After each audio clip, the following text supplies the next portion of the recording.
காலபுருஷனுக்கு 6ஆம் இடம் இந்த கன்னி ராசி. 6ஆம் இடம்ன்றது ருணரோக சத்ருஸ்தானம். ஒரு தொழில் செய்யக்கூடியவர்களா இருக்கிறாங்க அப்படின்னா கடன் வாங்காம இவர்களால தொழிலே செய்ய முடியாது. அதிகப்படியான ஒரு ஆசைகள், ஆடம்பர ஒரு வாழ்க்கையின் மீது ஒரு அதிகப்படியான ஒரு ஆசைகள். ஒரு வாலிப பருவத்துல இருக்கிறீங்க அப்படின்ற பட்சத்துல ஒரு காதல் போன்ற ஒரு வயப்படுதல், அடுத்து பாத்தீங்கன்னா தேவையில்லாத ஒரு ஆடம்பர செலவுகளை நோக்கி உங்களுடைய எண்ணங்கள் பயணிக்கக்கூடிய ஒரு நேரம். இந்த கன்னி ராசி என்பர்கள் பொதுவாகவே பாத்தீங்கன்னா நில ராசியை குறிக்கக்கூடிய ஒரு ராசி. நிலம் அப்படின்னாலே பாத்தீங்கன்னா இவர்களுக்கு பாத்தீங்கன்னா அதிகப்படியான ஒரு பூமி சம்பந்தப்பட்ட விஷயங்கள்ல ரொம்ப ஆர்வம் அதிகப்படியாக இருக்கும். பூமி சம்பந்தப்பட்ட பிஸ்னஸ் பண்றது, அடுத்து பாத்தீங்கன்னா வீட்டை அழகு பார்த்து செய்யறது, அடுத்து அந்த ஒரு கோயிலுக்கு சொல்லணும் அப்படின்னா ஒரு நடைப்பயணம் அப்படின்றத இவர்கள் ரொம்ப விரும்புவாங்க. திருப்பதியில எல்லாம் பாத்தீங்கன்னா கிரிவலம் போபவர்களே பாத்தீங்கன்னா அதிகப்படியான பேர் இந்த கன்னிராசி என்பவர்களாக தான் இருப்பாங்க. அந்த அளவிற்கு இந்த கன்னிராசி என்பவர்களுக்கு அந்த நடைப்பயணம் அப்படின்றது மிகவும் ஒரு ஆர்வம் உடையவர்களாக இருப்பாங்க. பெரிய அளவுக்கு சொகுசு வாழ்க்கையை இவர்கள் விரும்பாதவர்கள். ஆடம்பர வாழ்க்கை இவர்களை தேடி வந்தா கூட அந்த ஆடம்பர வாழ்க்கையை விரும்பாத ஒரு நபர்களாக தான் இந்த கன்னிராசி என்பவர்கள் இருப்பாங்க. உங்களுடைய 11ஆம் இடத்துல குரு உச்சமடைகிறார். அதனால ஆபரண நகைகள் அதிகமாக வாங்குறதுக்கு உண்டான ஒரு நேரம், புதிதாக தொழில் அமைக்கிறதுக்கு உண்டான ஒரு நேரமாக இருக்கும். நகை கடைகள் இதெல்லாம் ஆரம்பிக்கிறதுக்கு உண்டான ஒரு நேரமாக இருக்கும். ஃபேன்சி சம்பந்தப்பட்ட தொழில்கள்லாம் ஆரம்பிக்கிறதுக்கு உண்டான அமைப்புகள்லாம் இந்த கன்னிராசி என்பவர்களுக்கு அதிகமாக இருக்கு.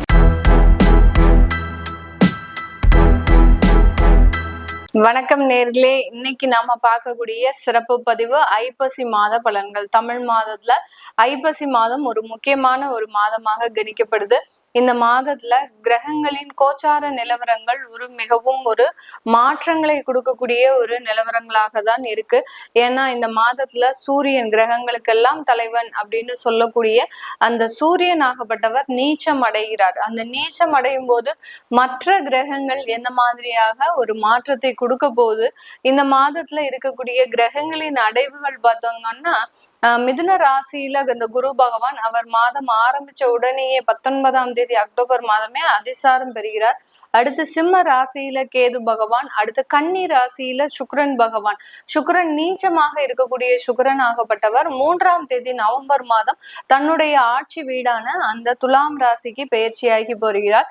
அடுத்து அந்த துலாம் ராசியில இருக்கக்கூடிய அந்த சூரியன், செவ்வாய், புதன், இந்த 3 கிரகங்கள்ல புதன் ஆகப்பட்டவர் 25ஆம் தேதி பயிற்சியாகி தன்னுடைய விருச்சிக ராசி வீட்டிற்கு செல்கிறார். அடுத்து செவ்வாய் 28ஆம் தேதி அக்டோபர் மாதம் தன்னுடைய ஆட்சி வீட்டிற்கு பயணிக்கிறார், விருச்சிக ராசிக்கு பயணிக்கிறார். இந்த பக்கம் பாத்தீங்கன்னா கும்ப ராசியில ராகு பகவான், மீன ராசியில சனி வக்ரத்தன்மையோட இருக்கிறார். இதுதான் இந்த மாதத்துல இருக்கக்கூடிய கிரகங்களின் அடைவுகள். முக்கியமான மாற்றங்கள்லாம் இந்த மாதத்துல நடக்கும். ஏன்னா அந்த சூரியன் வலுவிழக்கும் போது சில விஷயங்கள், நமக்கு நடக்காத விஷயங்கள் கூட இந்த மாதத்துல நடக்கக்கூடிய ஒரு நேரமாக தான் இருக்கும். அதை பத்தி தான் இப்போ நம்ம டீட்டெயில்டா இந்த பதிவுல பார்க்க போறோம். இந்த சேனல்ல முதன்முறையா பாக்குறீங்க அப்படின்னா சப்ஸ்கிரைப் பண்ணிக்கோங்க, பெல் பட்டன்ல ஆல் ஆப்ஷன் சூஸ் பண்ணிக்கோங்க. கன்னி ராசி அன்பர்களுக்கு ஐப்பசி மாதம் உங்களுடைய ராசிநாதன் 2ஆம் இடத்துல சஞ்சாரம் செய்கிறார். மாதம் ஆரம்பித்து ஒரு வாரத்திலேயே அவர் பயிற்சியாகி 3ஆம் இடத்திற்கு செல்கிறார். அதனால நிறைய முயற்சிகள் இருக்கக்கூடிய ஒரு மாதமாக தான் இந்த கன்னி ராசி என்பவர்களுக்கு இருக்கும். ஜென்ரலாவே இந்த மாதத்துல உங்களுடைய ராசியின் மீது அந்த சுக்கிரன் பயணிக்கிறதுனால அதிகப்படியான ஒரு ஆசைகள், ஆடம்பர ஒரு வாழ்க்கையின் மீது ஒரு அதிகப்படியான ஒரு ஆசைகள். ஒரு வாலிப பருவத்துல இருக்கிறீங்க அப்படின்ற பட்சத்துல ஒரு காதல் போன்ற ஒரு வயப்படுதல், அடுத்து பாத்தீங்கன்னா தேவையில்லாத ஒரு ஆடம்பர செலவுகளை நோக்கி உங்களுடைய எண்ணங்கள் பயணிக்கக்கூடிய ஒரு நேரம். இதெல்லாமே உங்களுக்கு பயன்படுமா அப்படின்னு கேட்டீங்கன்னா கண்டிப்பா பயன்படாது. சுக்கிரன் நீச்சமாக இருக்கும்போது ஏற்படக்கூடிய அந்த ஆசைகள்னால விபரீதங்கள் தான் வருமே ஒழிய பெரிய அளவுக்கு ஒரு பயன்பாடு அப்படின்றது இந்த கன்னி ராசி என்பவர்களுக்கு இருக்காது. இந்த கன்னி ராசியில இருக்கக்கூடியவர்கள் பொதுவாகவே இவர்களினுடைய இயல்பு குணங்கள் பாத்தீங்கன்னா எதுலேயுமே ஒரு போராட்டம் நிறைந்த ஒரு நேரமாக தான் இருக்கும். எந்த ஒரு விஷயத்தை எடுத்தாலும் அது ஒரு அதிகப்படியான முயற்சி செய்து அதிகப்படியான ஒரு போராட்டத்தோடு பல பேரின் அதாவது எதிரிகள் நிறைய இருப்பாங்க. நிறைய நபர்களினுடைய எதிர்ப்புகளை எல்லாம் மீறிதான் சில விஷயங்களை இவர்கள் செய்வதற்குண்டான ஒரு அமைப்பாக தான் இவர்களினுடைய இயற்கையான சில விஷயங்கள் இருக்கும். ஏன்னா காலபுருஷனுக்கு 6ஆம் இடம் இந்த கன்னி ராசி. 6ஆம் இடம்ன்றது ருணரோக சத்ருஸ்தானம். ஒரு தொழில் செய்யக்கூடியவர்களா இருக்கிறாங்க அப்படின்னா கடன் வாங்காம இவர்களால தொழிலே செய்ய முடியாது. அப்படியே அந்த தொழில் செய்தா கூட ஒரு லாபம் வந்தா கூட திரும்ப கடன் அதுக்கும் மேல ஒரு வாங்கி திரும்ப அதை எக்ஸ்பேண்ட் பண்ணணும் அப்படின்ற மாதிரியான அந்த தொழில அந்த கடன் இல்லாமல் செய்யவே இவர்களால முடியவே முடியாது. ஏன்னா இவர்களினுடைய கர்மாதிபதியும் அந்த புதனே இருக்கிறதுனால அந்த தொழில் பாத்தீங்கன்னா கடன் பட்டும் இவர்களினுடைய திறமையை மட்டும் நீங்க இன்வெஸ்ட்மெண்டா வச்சீங்க அப்படின்னா அதுல மிகப்பெரிய ஒரு சாதனைகளை படைக்கக்கூடிய ஒரு நபர்களாக இருப்பாங்க. ஏதாவது ஒரு முதலீடு செய்துதான் தொழில் செய்தீங்க அப்படின்னா அதுல கடன் கண்டிப்பாக இருக்கும். உங்களுடைய திறமையை மட்டும் ஒரு இன்வெஸ்ட்மெண்டா ஒரு முதலீடா வச்சுக்கிட்டீங்க அப்படின்னா அதுல நிறைய ஒரு மாற்றங்கள் அடையறதுக்கு உண்டான ஒரு நேரமாக தான் இந்த கன்னிராசி என்பர்களுக்கு இருக்கும். இந்த கன்னிராசி என்பர்கள் பொதுவாகவே பாத்தீங்கன்னா நில ராசியை குறிக்கக்கூடிய ஒரு ராசி. நிலம் அப்படின்னாலே பாத்தீங்கன்னா இவர்களுக்கு பாத்தீங்கன்னா அதிகப்படியான ஒரு பூமி சம்பந்தப்பட்ட விஷயங்கள்ல ரொம்ப ஆர்வம் அதிகப்படியாக இருக்கும். பூமி சம்பந்தப்பட்ட பிசினஸ் பண்றது, அடுத்து பாத்தீங்கன்னா வீட்டை அழகு பார்த்து செய்யறது, அடுத்து அந்த ஒரு கோயிலுக்கு சொல்லணும் அப்படின்னா ஒரு நடைப்பயணம் அப்படின்றத இவர்கள் ரொம்ப விரும்புவாங்க. கிரிவலம் வர்றது, இந்த திருப்பதியில எல்லாம் பாத்தீங்கன்னா கிரிவலம் போபவர்களே பாத்தீங்கன்னா அதிகப்படியான பேர் இந்த கன்னிராசி என்பர்களாக தான் இருப்பாங்க.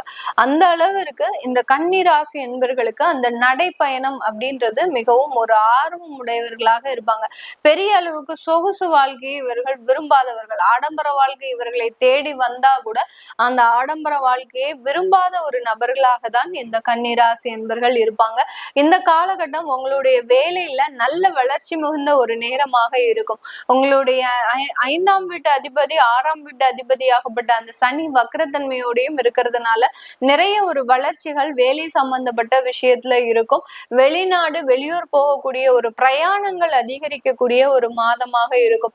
இதனால் வரைக்கும் ஒரு இடத்துல இருந்து வேலை பார்க்குறீங்க அப்படின்னா இந்த ஐப்பசி மாதத்துல இருந்து கொஞ்சம் பிரயாணங்கள் அதிகரிக்கக்கூடிய ஒரு நேரம், திடீர் இடமாற்றங்கள்லாம் ஏற்படக்கூடிய ஒரு நேரமாக இருக்கும். அரசாங்க உத்தியோகம் சம்பந்தப்பட்ட ஒரு விஷயத்துல பாத்தீங்கன்னா இந்த கன்னிராசி என்பர்களுக்கு நிறைய ஒரு மாற்றங்கள், ஒரு இடமாற்றம், ஒரு அடுத்து பாத்தீங்கன்னா திடீர்னு இருந்தாப்புல உங்களுடைய டெஸ்டினேஷனே மாத்தி உங்களுக்கு உண்டான ஒரு அங்கீகாரம் கிடைக்கிறதுக்கு உண்டான ஒரு அமைப்பாக தான் இந்த கன்னிராசி என்பர்களுக்கு இருக்கும். இந்த கன்னிராசி என்பர்கள் தன்னுடைய சொந்த வீடு சம்பந்தப்பட்ட ப்ராப்பர்ட்டி சம்பந்தப்பட்ட விஷயத்துல அதிக கவனம் செலுத்தக்கூடிய ஒரு நேரம். ஏற்கனவே ஒரு மனைகள் இருக்கு அப்படின்ற பட்சத்துல அந்த மனைகளை விட்டு புதுசா ஒரு வீடு வாங்கணும் அப்படின்ற ஒரு புதிதாக ஒரு எண்ணங்கள் உருவாகிறதுக்கு உண்டான ஒரு நேரம். நான் முதல்லயே சொன்ன மாதிரி ஆசைகள் அதிகமாக இருக்கும். அதனால ஏதாவது ஒரு நன்மைகள் நடக்குமா அப்படின்னு கேட்டீங்கன்னா கிடையாது. ஆனா அந்த சொத்து சம்பந்தப்பட்ட விஷயத்துல பழைய ஒரு லேண்டை வித்துட்டு நீங்க புதுசா ப்ராப்பர்ட்டி வாங்கணும் அப்படின்னு நினைச்சீங்கன்னா அதுல எல்லாம் சாதகமாக இருக்கக்கூடிய ஒரு அமைப்பாக தான் இந்த கன்னிராசி என்பவர்களுக்கு இருக்கு. உங்களுடைய 11ஆம் இடத்துல குரு உச்சமடைகிறார். அதனால ஆபரண நகைகள் அதிகமாக வாங்குறதுக்கு உண்டான ஒரு நேரம், புதிதாக தொழில் அமைக்கிறதுக்கு உண்டான ஒரு நேரமாக இருக்கும்.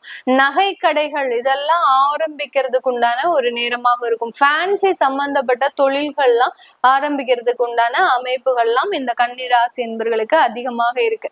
இது எல்லாமே கோச்சார நிலவரப்படி நம்ம பலன்களை கணிச்சு சொல்லியிருக்கிறோம். உங்களுடைய சுய ஜாதகத்துல திசாபுத்தி நல்லா இருக்கு அப்படின்னா வெளிநாட்டுல இருக்கக்கூடிய சில பிரச்சனைகள் உங்களுக்கு தீரக்கூடிய ஒரு நேரமாக இருக்கும். வேலை சம்பந்தப்பட்ட பிரச்சனைகளோ உறவுகள் சம்பந்தப்பட்ட பிரச்சனைகளோ எதுவாக இருந்தாலும் அது எல்லாமே வெளிநாட்டுல இந்த காலகட்டம் உங்களுடைய தசாபுத்தி நல்லா இருந்தது அப்படின்னா தீரக்கூடிய ஒரு நேரமாக இருக்கும். தசாபுத்திகள் கெடுதலான தசாபுத்திகளாக இருக்கக்கூடிய பட்சத்துல வேலை சம்பந்தப்பட்ட மாற்றங்கள், அரசாங்க உத்தியோகம் சம்பந்தப்பட்ட ஒரு டிகிரேடு ப்ரமோஷன் இதெல்லாமே கிடைக்கிறதுக்கு உண்டான ஒரு நேரமாக இருக்கும். அதனால கவனமாகவும் இருக்கும். இருக்கணும் எந்த கன்னிராசி என்பர்கள். இந்த உங்களுடைய தசாபுத்தி பலன்களை தெரிஞ்சுக்கணும் விருப்பப்படுறவங்க கீழே இருக்கிற நம்பருக்கு வாட்ஸ்அப்ல அப்பாயின்மெண்ட் வாங்கிக்கிட்டு கன்சல்ட் பண்ணிக்கலாம். உங்களுடைய குழந்தைகளுக்கு ஜாதகம் எழுதணும், நியூமராலஜி படி பெயர் வைக்கணும்னு நினைக்கிறவங்களும் கீழே இருக்கிற நம்பருக்கு வாட்ஸ்அப்ல மெசேஜ் அனுப்புங்க. உங்களுக்கு உண்டான தகவல்கள் தெரிய வரும். உங்களிடமிருந்து விடைபெறுவது உங்கள் ஆஸ்ட்ரோ பூர்ணா. நன்றி, வணக்கம்.